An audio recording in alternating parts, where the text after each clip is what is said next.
Alright, EfilDay video number 8, maybe, something like that. Anyway, I was just going to go with intelligence and, unintelligent design.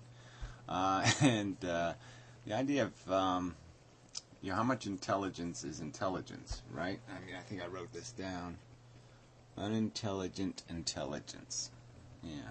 So can you have an intelligence that is still unintelligent? Yeah. I mean, a little bit of intelligence, dangerous thing kind of thing. So again, it's a word that's sort of broken. This implies that there is something clean and fixed when you call something intelligent. It's implied that it's correct. But can intelligence be incorrect? Yeah, that's a dilemma. So anyway, it sort of parallels the comments in one of my videos here by this. There's no point in some guy calling himself one blind bird, or one bird calling herself one blind bird, and then making snarky comments. That this doesn't make any sense. You can't be like talking to people like you know something when you've already declared yourself blind. It's kind of a dumb approach. I mean, blind leading the blind dumb bird approach. So anyway, about truth. Who are you to tell the truth? Who are you to tell the truth? I mean, that doesn't even really make sense. I mean, you're arguing, who am I to have a theory of reality? And then who am I to say I have a responsibility or an obligation, if I believe that theory is correct, to act on it? I mean, if you know, like if you're watching somebody being raped, and you know it's wrong that that person's being raped, you're sort of now obliged to do something about it. That's just the way it works. Rights basically come from the obligation to undo a wrong. Rights come from some sort of need for opportunity to exist for people to fix what is broken. That's sort of where they're derived from. There are no like natural rights, because obviously nature has a system where deserve has nothing to do with it. So that would be stupid. That would just be might makes right, which is a moron's approach. So see, this is one of these intelligence tests, right? I mean, could an intelligence believe that might makes right? That somehow whatever's the strongest is somehow the rightest or the bestest? Intelligence wouldn't think so, would it? An intelligence couldn't really possibly hold that point of view, could it? So this also came up in that Fight Club thing I do on Skype now and then. And Fight Club, hate group, whatever it's called. Stupid name. Anyway, and because I sort of posed this question, as if a superior intelligence came to Earth, and it was better than us in every respect, and it was even attractive and pretty and charming, and it had beautiful music, and it had beautiful, I mean, really, really smart. It had everything over us. I mean, it just kicked our ass entirely. I have to go do some work, but anyway, I'll finish this. Would we, but the one flaw was that it looked at us like we look at pigs. I mean, it looked at us and just said, oh, it's a pig, let's just eat it. Okay? Would we have the intelligence, would we have the intellectual integrity to concede that it beats us in every department, it should win, it should have its way, because it's just better than us? Or will we say, yeah, there's something wrong with these assholes, they're hurting sentient creatures for their own satisfaction, and that's just bullshit? Yeah, I think all of a sudden everyone would start to understand what vegetarian arguments are. They'd start to figure out what sentience means. They'd start to see meaning in all these words all of a sudden as intelligent concepts. And they would say, this invading intelligence can't be intelligent if it doesn't respect our capacity to suffer. I think then all of these people who don't respect the ability of all these animals they're exploiting to suffer, all of a sudden, they'd change their perspective. And so, is that intelligent if your perspective can be changed when your hypocrisy and duplicity can be exposed so easily? Yeah, I don't think it's intelligent. So anyway, let's finish this guy. Who are you to tell the difference between right and wrong? Well, I'm, this neurology. I'm a brain, okay, that has, by the evidence, okay, no one's proven it broken yet. No one's proven it's fundamentally flawed. And in fact, compared to most brains, my brain has survived more contest of, logical combat than the average brain. So it's got to be conceded that it's functioning pretty well because it seems to be able to interact in all these different ways and still come up on top most of the time. So it's working pretty good. We know it's not fundamentally broken in that it's not completely ludicrously broken. And yes, it derives understanding. It models the world. It says, how does this work? It defines the theory of function. And if there is no alternative explanation that has any possibility of being nearly close to better than spaghetti monster bullshit, it might concede reason for pause. But the truth is, there is no alternative, reasonable counter-argument. It's receiving none. It's receiving silly arguments like, go kill yourself. That'll solve the problem. No, that'll solve your problem. It won't solve the problem. Anyway, are you God? Well, again, what I do know I am is smarter than a DNA molecule. I know I'm smarter than an alligator. I know I'm smarter than an AIDS virus. I know I'm smarter than weather. I know I'm smarter than the forces that are now in control. And I certainly know also that I'm more informed and I have more contextual perspective than is being exercised by the people I am claiming to be reckless, irresponsible assholes. So, yeah, that's who I am. Do you know everything? No, but I know enough. And I certainly know by every measure, every way you could possibly measure it, right? Again, we're back to the argument here that I've survived the kitchen, all right? I've gone to the hot kitchen and I've survived in the argument hell. And until somebody comes up with some sort of decisive fact, it's something more than, I don't think so. That's not the way I feel about it. Until I get arguments better than that mush, yeah, I know more than the things I'm arguing with, which automatically implies that you have to take charge, right? I mean, the smartest guy in the room is the one responsible, essentially, for what happens. That's the way it works. That just, it automatically imposes responsibility. If you're, that's what comes, that's the responsibility of being intelligent. It imposes responsibilities. In a sense, I suppose it bestows rights, because the only way you can exercise your responsibility is through a right to exercise it. I mean, we had a responsibility to stop Adolf Hitler. So, we sort of had the right. It just comes with the responsibility. Do you think that everything that is worth to know in the future is known to you?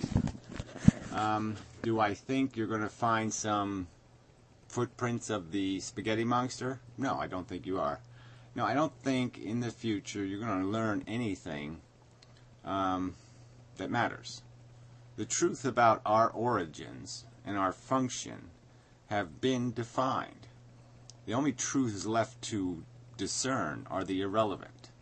So it's like if we were going to analyze a car, a vehicle out there, a van,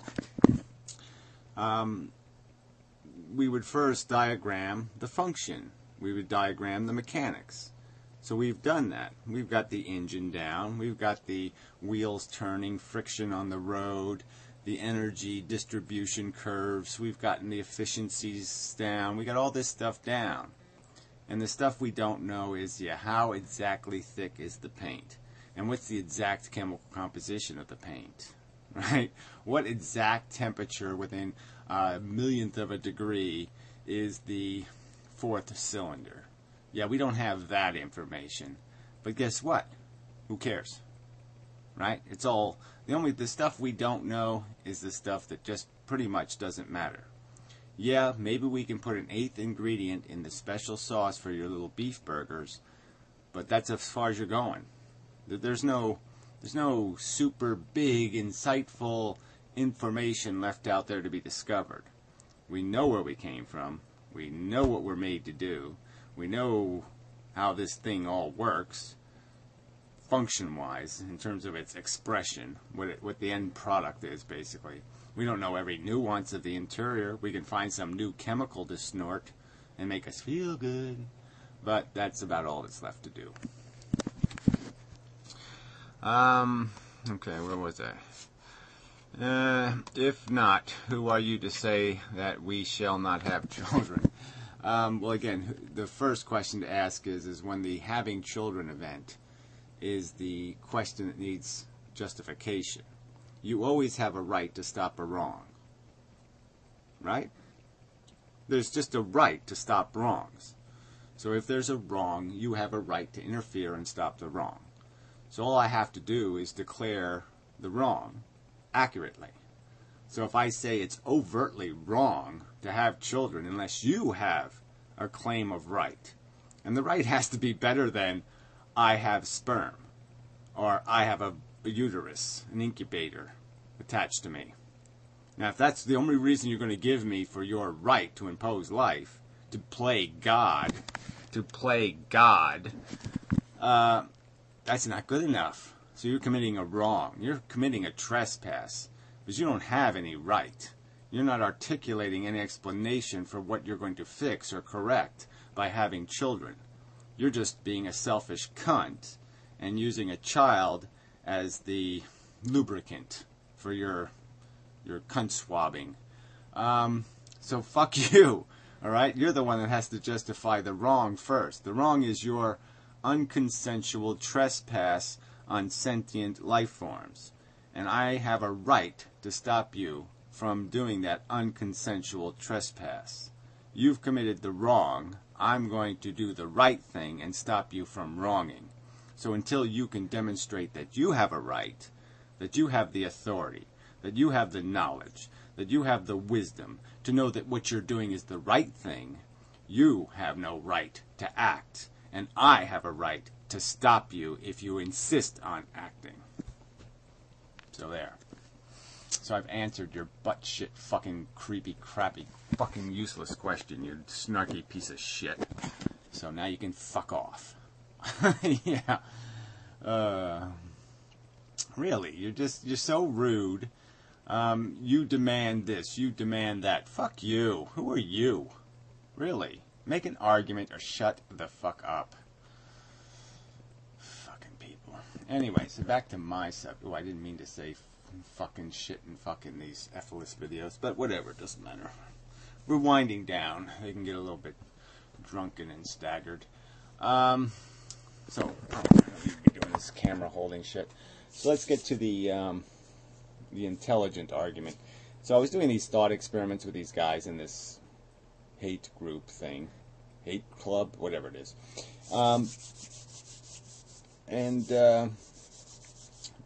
You know, the idea was to sit there. Well, here, I'll do it really quick. Real quick thought experiment. All right, there's 4 people in a lifeboat. One of them's a woman. The 4 people decide the women should stay because, yeah, there's no other way to arrange it. The men are all heterosexual. The woman's a heterosexual. They're likely to have more fun on the island if the woman goes. They only have enough water for 2 people to make it to the island that they know exists, and they can only get there if they only have enough water to get there if 2 of these guys jump overboard. So the 3 guys have agreed the woman's going, and they're going to sit there and decide, try to do it intelligently, who's the best candidate for Paradise Island. And they're not just going to ask the woman who she would prefer, because they're going to try to do this logically and intelligently, not just based on the fact that the woman wants something at a particular minute.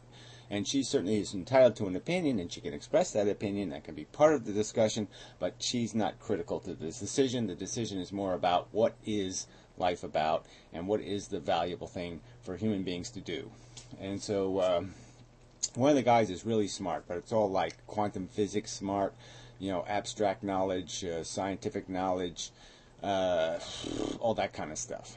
All these guys can survive on the island, so they all are smart enough to build a hut and make a fire and, whatever, cook coconuts. They'll be able to handle that part.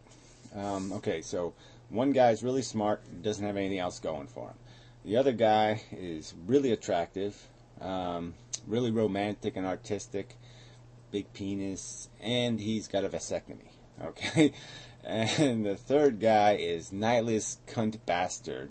Okay, he's just a glutton for anything. Okay, he'll eat shit. He doesn't care. He doesn't feel very deeply. He's just kind of a shithead. But he will survive, okay? Because he'll do whatever it takes to survive, because that's all he cares about. He's just totally survival focused, and the rest of life is meaningless. Quality, smallity, it's just about living, staying alive. All right? So, yeah, so how do you decide what the real thing of value is? What is life really made out of? So, I mean, I would argue go with the vasectomy guy, because then you don't have to worry about any future problem. The woman's going to like him, and so, yeah, everything's pretty good that way. That seems to be the choice. And really, does intelligence have any value, and does survival have any value? I would argue that neither one of those have any value. The only thing that really matters is being able to have a good time. Yeah, so there. That's how I solve it. But anyway, quickly, it's the quick answer.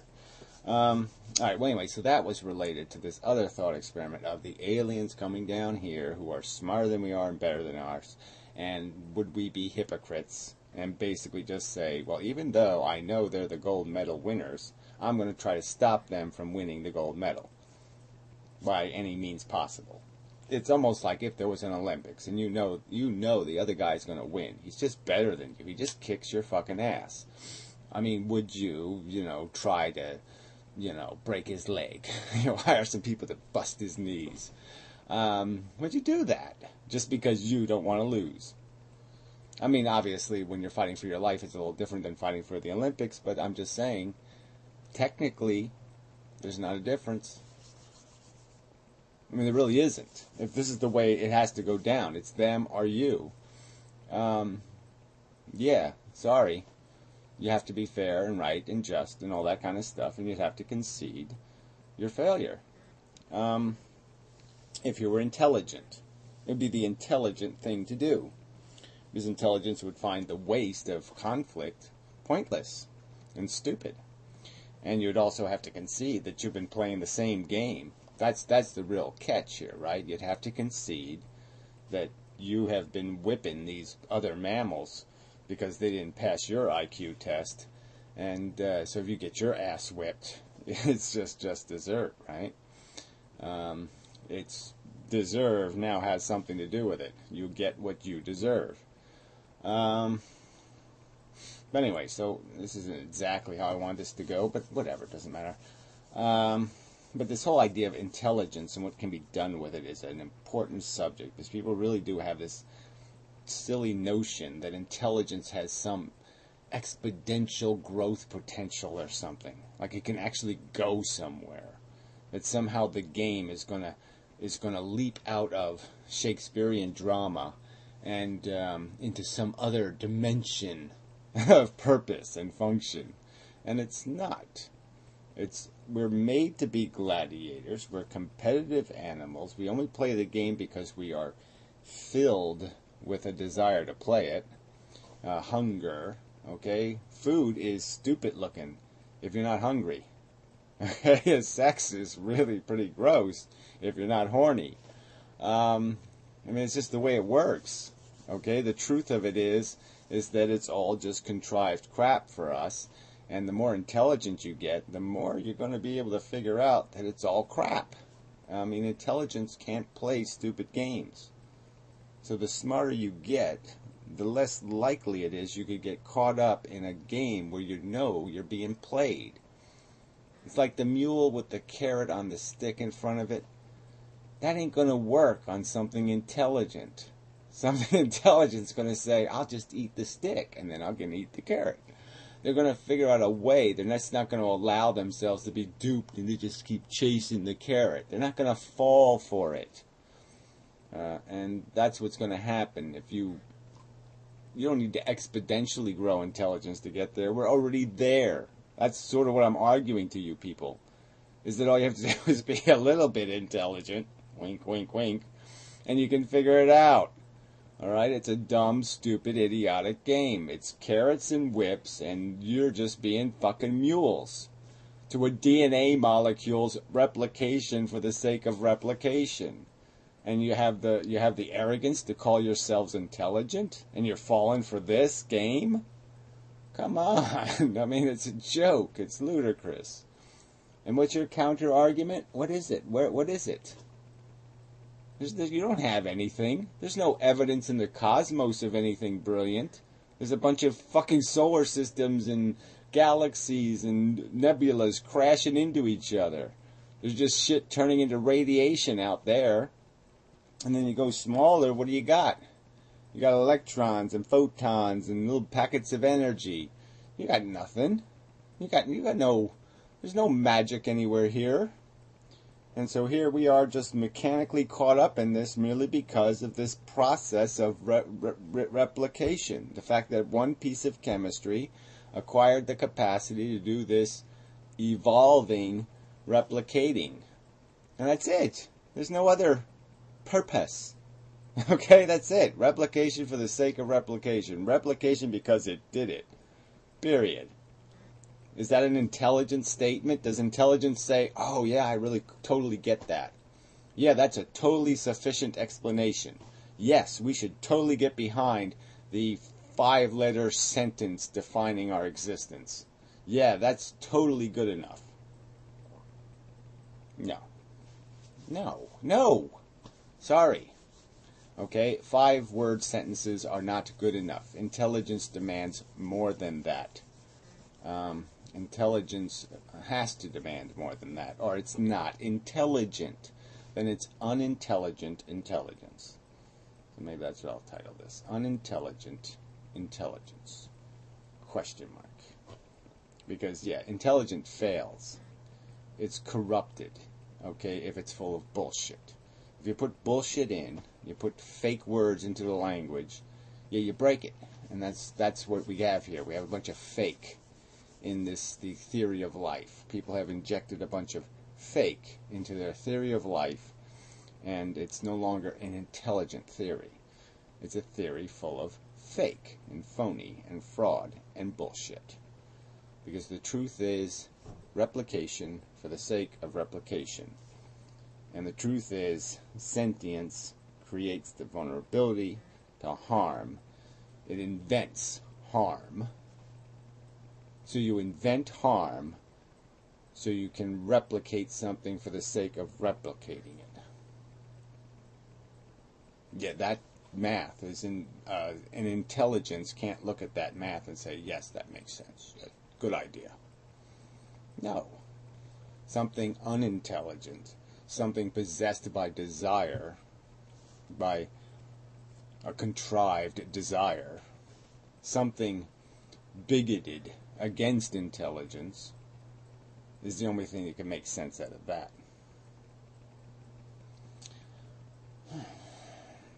That's enough. So, till next time, such.